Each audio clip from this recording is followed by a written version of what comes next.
The gentleman from Mr. Speaker. the gentleman from Texas, Mr. Paul, is recognized for 5 minutes. Thank you, Mr. Speaker.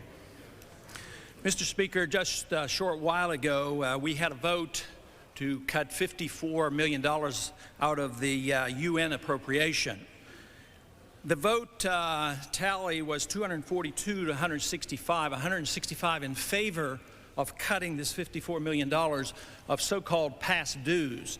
I want to compliment the gentleman, Mr. Bartlett from Maryland, for bringing this to our attention, because I think it's a very important point, because we are never reimbursed for all the peacekeeping missions throughout the world. And therefore, they actually owe us, we don't owe them. So it's rather sad to see that we, as a Congress, cannot rectify this. Instead, we vote more funds for the United Nations. Of course, I do not hide the fact that I do not think a lot about the United Nations. I think ultimately it is very detrimental to America's policy and very detrimental to our sovereignty. So I have a specific agenda in that regard. But actually, the problems we face with the United Nations can be solved, because there has been a compromise offered. Instead of abolishing the United Nations like I would like to do, I think Ted Turner has offered us a real solution. Ted Turner is a very wealthy man, has made a lot of money in the capitalist system, and he has voluntarily willing to submit $1 billion to continue with the United Nations, and I think that's fine. I think the United Nations ought to be funded by donations such as from Ted Turner. And the additional advantage of having Ted Turner send his money to the United Nations, we can be assured that with the next war started by the United Nations, we can send Jane Fonda to do the fighting for us.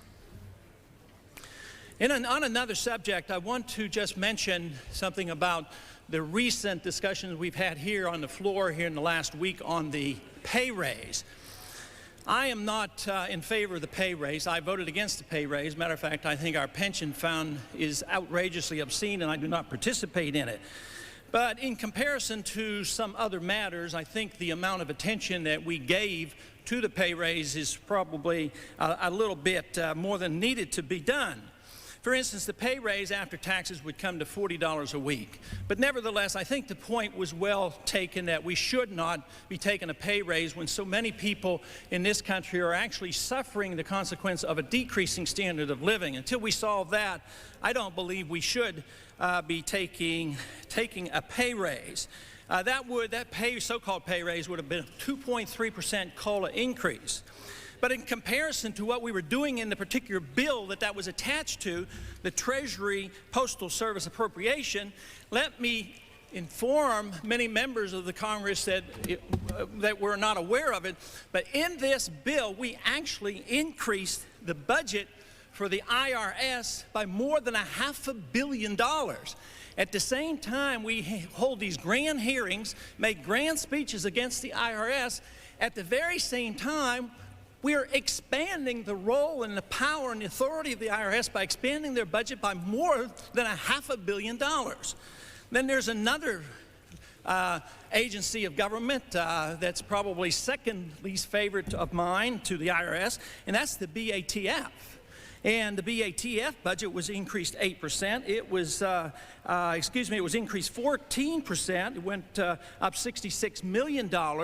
So at the time we were talking about a small cost of living increase for Congress, which again I state I opposed, we at the same time were pretending that we were fighting this IRS and the abuse of the IRS, but expanding the role of the IRS. I think what we need to do is get things in perspective.